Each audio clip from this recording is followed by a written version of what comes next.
Hello, beautiful soul. Welcome to the Her Soulful Success podcast. I am Diana Ricciotti, certified coach of NLP, certified timeline therapy practitioner, business mentor, and the girl who went from corporate climbing to solopreneur, replacing her full-time income working part-time hours in her business while juggling mum life. But you, my friend, can call me D, because I know quite literally that we're going to become business besties. This space is for you to escape into, away from the crazy hustle in your business and life, to get your weekly mindset fix, your business boost, your realignment with the highest and best version of yourself, and your dose of self-development. All ingredients that I believe for a soulfully successful business, where abundance and fulfillment go hand in hand.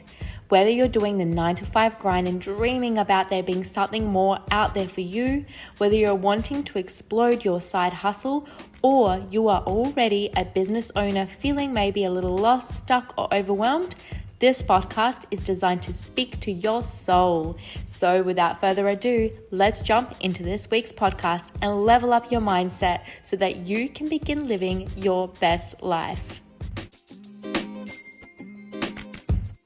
Hello, business bestie, and welcome to episode 4 of Her Soulful Success podcast. Today, I have another really special guest on the show, the lovely Steph Mansour, a registered life coach who specializes in anxiety. She helps women from all walks of life, mums, single women, women in relationships or marriages who are feeling stuck in their anxiety and are wanting to break through and feel empowered again. I personally have had a terrible experience with anxiety, mainly due to lack of knowledge about what it actually is and just not getting the right support around it. Although we are definitely having more open and honest conversations about mental health, I personally believe there is always much more work that can be done in debunking myths about anxiety and removing the stigma attached to seeking help when experiencing it. Steph is a wonderful example of a woman who is creating impact in this area and also a fellow solopreneur but in her business. I'm so excited. So let's dive into this episode now. Hello, Steph. So awesome to have you on. So anxiety is something that I think we all struggle with at some point in our lives, which is why I felt so compelled to bring you on the show today. I actually believe that it is a normal, natural response of the body and mind just working together to protect us from danger. However, anxiety can also be such a debilitating human experience when it gets out of hand. So could you tell us a little bit about your story and how you came to helping women who suffer from anxiety, and a little more about your business and your purpose? I'm so excited to share this. Of course. Firstly, thank you so much for having me on, and congratulations on starting your podcast series. I'm so thrilled for you. I guess I landed here, so I believe it was nothing short of where I'm meant to be and what I'm meant to be doing. Being clinically diagnosed with anxiety and an eating disorder at age 19 kind of, I guess, made me realize where I was at the prime of my life, where I should have been. So it was one of the most traumatic experiences I've had to endure. And for me, my turning point was when my mum one day came in to get me out of bed, and I just simply said to her, you know what, Mum, leave me in bed to die. Like, I became so consumed, my mind, my thoughts. I became suicidal, and I just essentially thought that was my only out. So I guess I've had my share of time with psychologists and psychiatrists and just receiving, an abundance of medical treatment as well. It did help, but however, if I fast forward to today, it's, hindsight is a wonderful thing, and it's just allowed me to look back and think, before other women even get to that point of sheer breakdown, how do I prevent that? What's in my control? And then I kind of fell here, it just, something in my mind exploded, and I thought, you know what, I'm going to use these experiences and this trauma and just hope that empowers other like-minded women to reach out and, allow me to take them on that much calmer and aligned journey. And so the more I entertained that thought and that idea, the more aligned I felt to, myself and my purpose and exactly where I wanted to go and take this whole experience. Wow. Thanks so much, Steph, for first of all being so vulnerable and sharing that story with us. And I know that you also know that I have had my experience, which is always always quite a scary one with anxiety as well. Back in 2016, having 4 panic attacks where I was hospitalized, and everybody experiences anxiety so differently. And I just love when women like you use their suffering and share from their wounds, not their scars, and use what you've learned and your transformation to empower other women to also be vulnerable and obviously talk and feel like you've created this wonderful space for women to get up and talk about their anxiety, but then also that there's hope and that there's help and there's something that you can do about it. And it also absolutely, it resonates with me when you talk about, you know, getting that mental health support the traditional way and how important that is. But it's like a stepping stone to all of this preventative work that you almost have to do for then the rest of your life for you to live as much as possible and anxiety free in the debilitating way anyway, in a life without it. So wow, thank you so much for sharing that with us. But can you tell us in the way that you understand, the way you explain to clients that you work with, what actually is anxiety and where does it come from and why do we experience it? That is a very good question. So I guess, you know, in really simple terms, anxiety is basically like our body's natural response to fighting fear or trauma or stress. And, you know, when we go into overwhelm and the unknown, so the unknown of like what's coming or what we're about to, you know, go into, whether it's an experience or an event, we, I guess, can experience anxiety for a number of reasons. So, for example, whether it's physical and or emotional abuse or substance abuse, relationships, marriages, and just, you know, everyday parenting and challenges and pressures. You know, there's so many factors and it's never just one thing, and everybody kind of gets, I guess, triggered by different parts as well. And so more generally speaking, I guess because we simply don't have control over a situation or an upcoming event more often due to past traumas that we haven't actually dealt with, even if we think we have. So it's kind of like it's stuck in your subconscious mind, but those thoughts can actually eventually affect everything we do, especially when we experience, you know, triggers associated with those anxieties or feelings. Well, you know that I am absolutely obsessed with subconscious mind work, and I would like to know more from your perspective about anxiety triggers. What are anxiety triggers? So triggers are, I guess, there are many, and they are essentially what kicks off our anxiety, and they can range from things like our own negative thought patterns and overthinking, financial issues or problems we encounter at any given moment. Especially now is a great example with COVID, social events, people that suffer from social anxiety, and stress is probably the biggest one I see more than anything, and that's more so related to personal triggers. So whether it's, again, like a past event or situation that's made you feel helpless and anxious, and at the time you've pretty much, if you experience something in the now, in the present, that triggers those exact feelings that you associated with what you were feeling at the time, you tend to kind of sink back into that hole and those bad memories start flooding back. So again, you know, we talk about subconscious mind. It's something you've put to the back of your mind, like, oh yeah, I'll deal with that later and I'm fine. But then in the here and now, something could trigger that or bring those feelings back up again. And then that's when we know, okay, we've got to manage this. We've got work to do. When those triggers come to light and when you are feeling triggered, what advice can you give the audience around managing those triggers? And I'd love to hear even further just your little a perspective on something that might be relevant for us today. We just spoke about COVID. You know, how do we manage triggers around COVID and what's happening in the world today? What's your advice? And I'm sure that you've had clients with these questions as well, whether they're in business in COVID or just trying to manage life with COVID. What is some advice around managing triggers at the moment in that situation? Yeah, absolutely. So I guess the best part is for us to know that they're not here to stay. So these triggers and managing them is something I've learned over time myself, that they're not here to stay. So whether it be, for example, you know, starting a journal, and I'm huge on this because keeping track over time what our feelings and triggers are, then we can work through the patterns and the causes and, you know, work on removing them. So that's a huge one. And then seeking help, that's another big plus. So whether that's with a counselor or a psychologist or the obvious one, a life coach, there's always going to be help. And in terms of where we're at today, and we mentioned COVID quite a bit, I guess this teaches us to have to be more agile and vulnerable when possible. Like, it's okay that we don't have all the answers. We don't need to feel a sudden rush of I should have seen this coming, or, what am I going to do now, and think the worst. Like if we look next door to our neighbor, for example, we're like, oh, they're in the same boat as me. They're feeling great. I see them every morning. They're happy. Why am I feeling like this? So I guess it gives us some time to self-reflect and go, if they're in this pandemic like I am, what can I do, or what can I learn from this, or what do I need to change, and go back and think, is this going to really harm me? Is this hurting me? Is there something I could do about this? And 9 times out of 10, just reflecting will give you some answers, as opposed to just going into that fight or flight mode. And another really good one is just simply like, if you exercise, it doesn't have to mean like lifting heavy weights and training for 2 hours at the gym every single day. It could just be a simple walk in nature, in the sun, listening to your favorite tunes, or going to yoga, whatever it means for you to just maintain your physical health, which then in turn will help you manage your mental health. Yeah, absolutely. Such great advice there. And I can absolutely also relate to, I love that question you asked around what is there to learn from this, or what can I learn, and go into self-reflection, because that allows you to calm your mind and go into a responsive mode instead of a reactive mode. And when you're there, you can kind of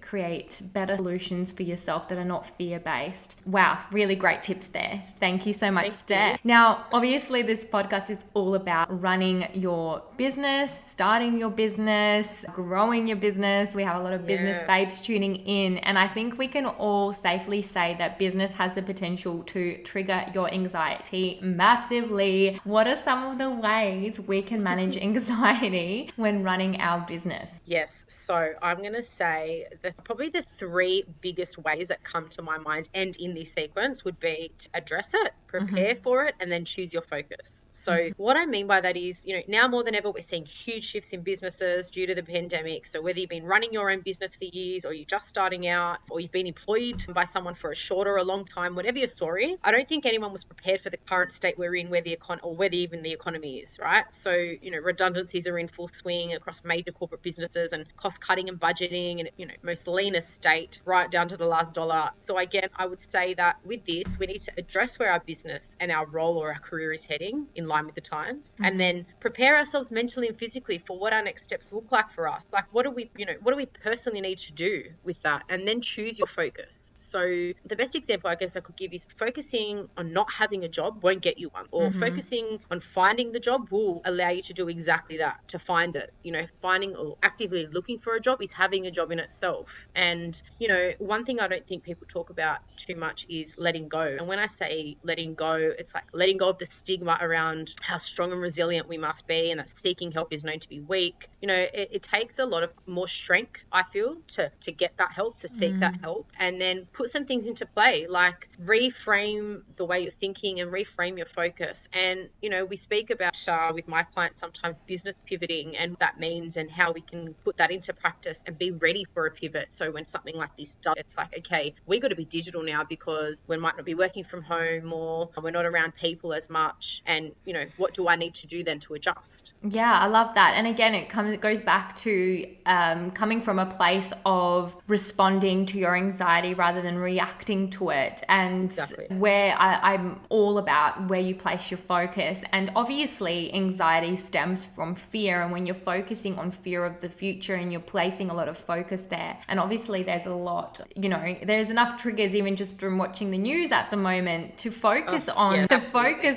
only fear of what's going to happen in the future and the uncertainty. But it is all within your control to change that focus towards solutions and what you can do from here. And there's such an abundance of entrepreneurs and women in business, and men also, of course, that have pivoted their businesses because they went into a responsive mode rather than into a reactive mode, placed their focus on solutions, and have created, if not more success in their business. So it is possible for you. I absolutely love that advice. And the other thing you said, which kind of ties into my next question here, is around taking that stigma away from getting help and what that actually means. And that it actually does take courage to look inwards and deal with your anxiety and your focus on fear, because you have to first admit that's what you're focusing on. For when the reason why I had so many panic attacks in 1 year, and I allowed it to sort of continue to spiral out of control was because I had the mentality and the belief system that I had to be strong, that, you know, women in my position at my work couldn't afford to be stressed or have panic attacks or take time off work. I was in a leadership role. I was in a leadership role, not just at work, but in life as well. That's, you know, the identity that I was attached to was part of my ego. Like I was the type of person that would look after everybody else. People couldn't look after me.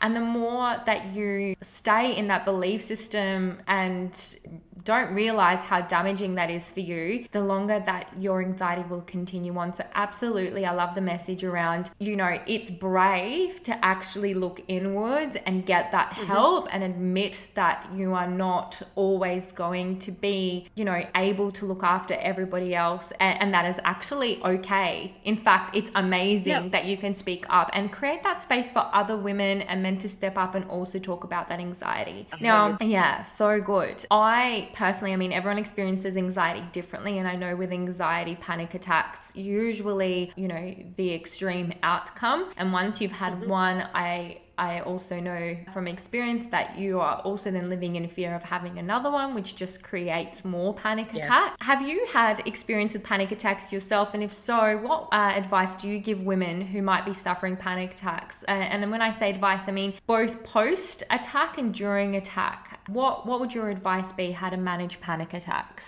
Yes, so I have absolutely had my fair share of panic attacks. You know, for me, it was so severe that it would be almost like you felt like you were having a heart attack. I thought I was going to die, right? So it's firstly people like yourself, even that actually help without realizing, you know, you experience these panic attacks and then you knew that with that you wanted to, you know, get help and you needed the help, right? So you showed up, you put yourself first, which I think majority of the time encourages others to do the same. And, you know, you mentioned about how we've got to be, women have this, again, stigma around we've got to be leaders, we've got to, you know, clean the house, manage kids, we've got to, you know, just show up 24/7, be resilient. But sometimes it's just like, you know what, I need help. I need to kind of get from point A to point B, and that's just too hard for me to do that on my own. I think help is definitely paramount to managing panic attacks. Without the right help, I don't know that most of the time, not all the time, but most of the time you can effectively manage your attacks to the point where they no longer significantly affect your life. And to be clear, help can be both externally or personally. So therefore, you know, if you're seeking professional help or helping yourself by actually recognizing you're having one, and then I like to kind of go, you know, during the attack, I'm having a panic attack, I'm going to close my eyes and then start practicing breathing exercises, you know, picturing what your happy place is, whether that's the beach or the park or, you know, with a significant other. And then, you know, step by step until you feel that tension ease, it's like you kind of come to look around you and then actively spot, you know, 3 things you can hear or 2 things you can smell and then 1 thing you can taste. It just brings you back to being in that moment. And then post the attack, it's going to sound funny, but you kind of need to celebrate. It's like, I got through that. So I'm going to go now and do whatever it means for me to say good on you, Steph, or good on you, Deanna, or good on you, whoever. I got through it. And I know because I got through it that time, I'm going to be able to get through it again if that happens again. So it's always important to say, yes, like good on me. Just bring it back to you. Yeah, really great advice. And everyone also has different symptoms when they're having panic attacks. And some of the most common ones are difficulty breathing, feeling like you've got, you know, tightness in your chest. For some people, it's like a very strong physiological response. It's physical, you can feel it, which is why when you first experience a panic attack, it's so confusing and why you might think it's a heart attack or a brain aneurysm. I used to think like I didn't know what was happening to my body, because when we think of anxiety attacks, honestly, I just thinking it's something mental, that like there's a physical response from it, which is why it's so important for us to talk about this. Like, no, there is an actual physical response in your body, and that can stem from panic attacks. When I went to the hospital and they told me that I was having a panic attack after having an ECG done and like quite literally saying to the staff, I'm about to die of a heart attack. And the doctor just looked at me after and said, you had a panic attack. I said, I'm sorry, you're wrong. Like, this is crazy. And it's because I didn't have the education behind what a panic attack was. I didn't understand even what anxiety really was, the response and the response and the hormones that are released in my body and what they're intended to do. So absolutely, like you said, knowledge around what anxiety is, from professionals and from people that specialize in anxiety. Obviously, there's a world of knowledge online as well, is your first step to truly understanding what you're dealing with. I loved your tips on post-attack. My personal tip on during an attack is also downloading, I don't know if you think that this would be helpful, or if you've done this before, but downloading your thoughts during a panic attack. Because when you're focusing on something else, like putting a pen to paper, it really helps subside some of the physical symptoms and changes your focus really quickly. Yeah. And then you might tend to find, some themes in that, and then it's like you kind of can, I guess, pull them together and go, all right, what am I going to do next time? Like, what is it that, obviously this keeps coming up, so what's one huge way that I can actually manage this moving forward? And then to the point where it obviously just won't become, something that will cue or something that will bring on a panic attack. It might just be, a passing feeling, and you're like, oh yeah, this has come up a few times before. I know exactly what to do now. Yeah, 100%. Oh, I love that, Steph. So good. I hope this is, and I know this is going to be super helpful to our audience. Now, I'm glad. You are such an amazing example of turning your passion into a niche service-based business and creating impact in a way that is aligned with your values. What tips do you have for women that also have a story to share, or perhaps something they have recovered from, something all their friends go to them for, but don't know where to start? Okay, this is probably one of my favorite questions that I get asked sometimes, like in a similar way, and I just say 100 times over to share it. Just share. Like I said before, so we have no idea what anyone else's story is, right? Like all we know is that for certain everyone has a story, but we don't know what that story is. So, when we all go home at night, we close our doors, not one other person outside of that house really knows what happened. So, we can't always say, oh, I think this, or I'm assuming this. It's never for certain. So I guess by sharing your story either on, social media or through a blog or a talk, or, like we're doing now through a podcast, like you just never know who you're truly helping. So you never know what answers you're going to give to someone else who actually needs them, but doesn't have that confidence to stand up for themselves or to go actively seeking for those answers. You could be the reason that someone's life actually completely changes. And so I just encourage people to step into your higher self and just help others do the same. So, one person can definitely make a difference, but I believe together, you can rock the world. Like it's just, I can't emphasize enough how important it would be to share, whether it's, your story or encouraging a friend to do the same, or even, if you had a friend that said, is happy for you to share their story on their behalf. It's just, like I said, you never know whose life you're going to touch and who's going to wake up that next morning going, you know what, that resonated with me so well yesterday. She used to be here and now she's here, or he used to be here and now I want to get to that point. And, it just kicks off. Amazing. So I'm hearing also creating that space again, being brave enough to turn what is most important to you into your life's work. And by doing that, you're also creating the space for other people to do the same. Exactly. Like I only hold the space, but it's, my clients that are actually doing the hard work. So it's just me giving them that sense of peace, that calm. Like this space is just us, purely confidential. You can show up, you can cry, you can scream, whatever it is, but I'm just holding it. It's them that show up, do the hard work, are super brave, and and it's an honor to me. You've chosen me to be your coach to help you get to that next point where you want to be out of everybody else, and you're being your most raw self with me as well, and probably telling me things, or we work on things that you may have never told anybody else before. So that to me is something that's very special, and I commend all my clients on that. And I think that also, like a lot of people ask, like, what's the difference between a coach and a therapist, for example, or a coach and a psychologist? And I encourage, when it comes to mental health, to seek advice from both and help from both, because with anxiety and other mental health illnesses, you want to rule out things like chemical imbalances and any underlying medical issues. You might want to work with your doctor and a psychologist as well, but what's missing from that element as well is that personal touch, that space where you feel safe, where you are connecting with somebody else like you do with a coach, and someone that's actually quite emotionally invested in you, which is what a coach is, as opposed to a therapist or a psychologist who is there just to complete the clinical work. So I love, like, when it comes to mental health issues, really looking at it as a holistic approach and integrating both both are getting that initial help and support. But then I always say mindset is a muscle. Your mental health obviously can be influenced heavily by your mindset as well. In order to sustain a healthy mindset, work with a coach, prevent your anxiety from, popping up in life again. And I absolutely love that. Steph, how can our audience find you? Where can they find you? How can they work with you? Tell us a little bit more about your business and where our audience can get on board with some of the things that you do. Yeah, absolutely. So you can catch me on Instagram or on Facebook. I also have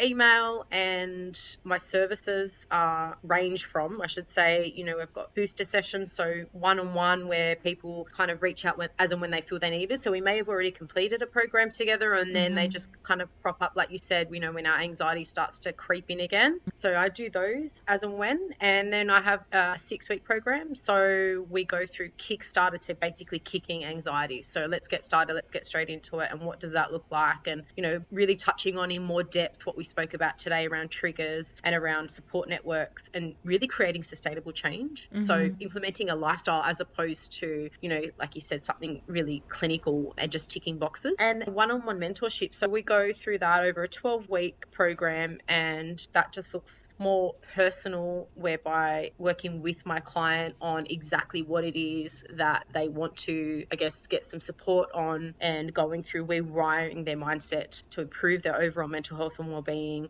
challenging those existing thought patterns, clearing emotional blocks, techniques to maintaining, I should say, grounded and resilient approaches to life in general, and just taking it that one step further, so that wherever women are in their walk of life, whether it's they're a mum or they're single, coming out of a relationship, or in a relationship that's no longer serving them, it can be a range of things that it's specifically tailored to that one-on-one personal approach. Wow, that sounds amazing. And when it comes to anxiety and programs as well, we don't just want to survive, we want to thrive. So it's not just about overcoming anxiety, but it's like, what's that going to mean for my life? And so I love how you integrate that into a program where there are some goals there, there's some results there, there's a transformation that's going to be more meaningful in your life, and it's actually going to have a beautiful outcome for you, whether it's in business or family, like you said. Oh, amazing. And we're obviously going to pop all of your information and any relevant links in our show notes. So head on over to those ladies if you want to follow Steph, get in touch with her. I know she is super easy and approachable. If you have any questions, just drop her a direct message. So lovely to have you on, Steph. This has been just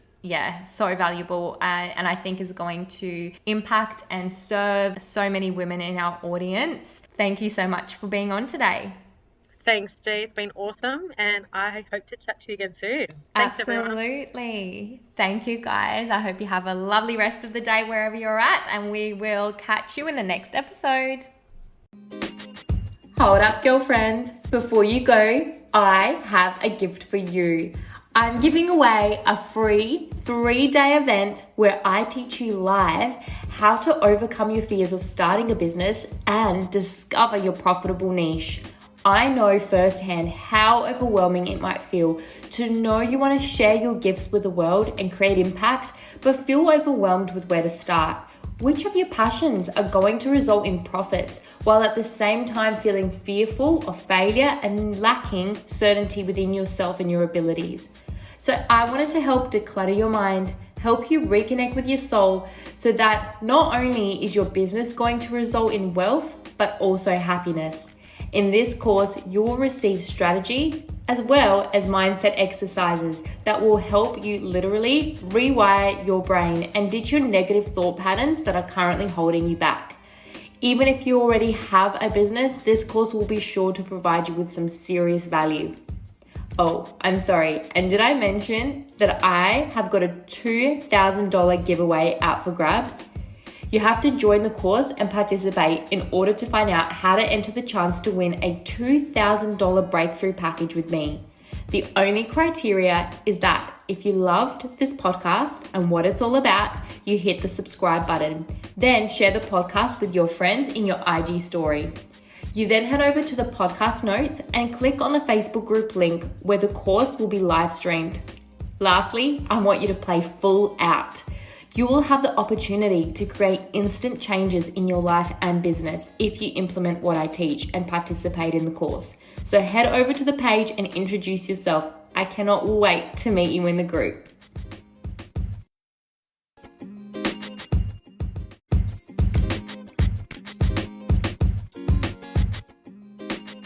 Hey business bestie, thank you so much for choosing to tune into the Her Soulful Success podcast. Don't forget to check out the show notes for all of the links, including my private Facebook group community, Passion to Profit, where I share even more free content, freebies, and live events for the ambitious business babe. If you loved what you heard today, you're going to love what I have in store for you. Everything from creating beautiful brandy, money mindset and wealth, nutrition for optimal energy and mood, to energy healing and anxiety management. I got you. I am covering all of the things to support you on your journey to soulful success. So that you don't miss out on future episodes, don't forget to click subscribe and share the podcast with your tribe. If you share it on your socials, don't forget to tag me so that I can say hi and thank you personally.